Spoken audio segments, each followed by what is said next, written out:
അസ്സലാമു അലൈക്കും. എൻ്റെ പേര് ഷൻസ. ഞാനിന്ന് പഠിപ്പിക്കാൻ പോകുന്നത് മദ് മുത്തസിൽ അല്ലെങ്കിൽ മുൻഫസിൽ, കണക്റ്റഡ് മദ് അല്ലെങ്കിൽ ഡിസ്കണക്റ്റഡ് മദ്.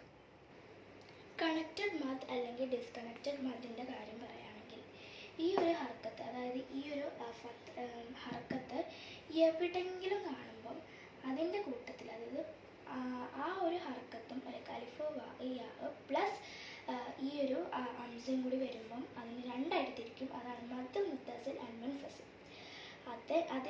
അപ്പം മദ് മുത്തസിൽ എന്ന് പറയുന്നത് സെയിം വേർഡിൽ ഇതുപോലെ വാവ് അലിഫ് യാ എന്നുള്ള സെയിം വേർഡിൽ തന്നെ ഒരു അംസ വരികയാണെങ്കിൽ അത് നമ്മൾ എന്തായാലും എന്ത് ചെയ്യണം, നീട്ടണം.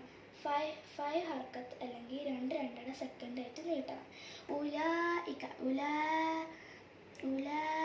ഉലായിക്ക എന്താ, ഇവിടെ ഫത്തഹം വന്ന് ഹംസ വന്ന് അപ്പം അന്ന് കിട്ടണം. സീഅത്തിനെന്താ, ഇവിടെ ഒരു ഹർക്കത്തും വന്ന് ഹംസയും വന്ന് അപ്പം അതും നീട്ടണം.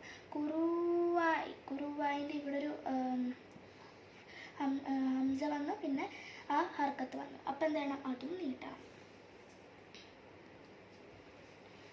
മദ് മുൻഫസിലിൻ്റെ കാര്യം വരുമ്പം ഇതുപോലെ രണ്ട് വേർഡ്, അതായത് വേർഡ് 1 ആൻഡ് വേർഡ് 2, ഈ അങ്ങനെ രണ്ട് വേർഡിൽ, അതായത് അലിഫ് യാ ആ ഹർക്കത്തോടു കൂടി ഒരു വേർഡിലും പിന്നെ ഹംസ ആ ഒരു ഹർക്കത്തോടു കൂടി മറ്റു വേർഡിലും വരികയാണെങ്കിൽ അത് ഓപ്ഷണലാണ്. എക്സ്റ്റെൻഡ് ഫോർ ഹർക്കത്ത് അല്ലെങ്കിൽ 2 സെക്കൻഡ് അങ്ങനെ എക്സ്റ്റെൻഡ് ചെയ്യാം. അല്ലെങ്കിൽ നോർമൽ മദ് പോലെ തന്നെ 2 ഹർക്കത്തിൽ 1 സെക്കൻഡ് വെച്ച് നാച്ചുറൽ മദ് പോലെ എക്സ്റ്റെൻഡ് ചെയ്യാം. അപ്പം ഇന്നത്തെ ക്ലാസ് തീർന്നു. അസ്സലാമു അലൈക്കും.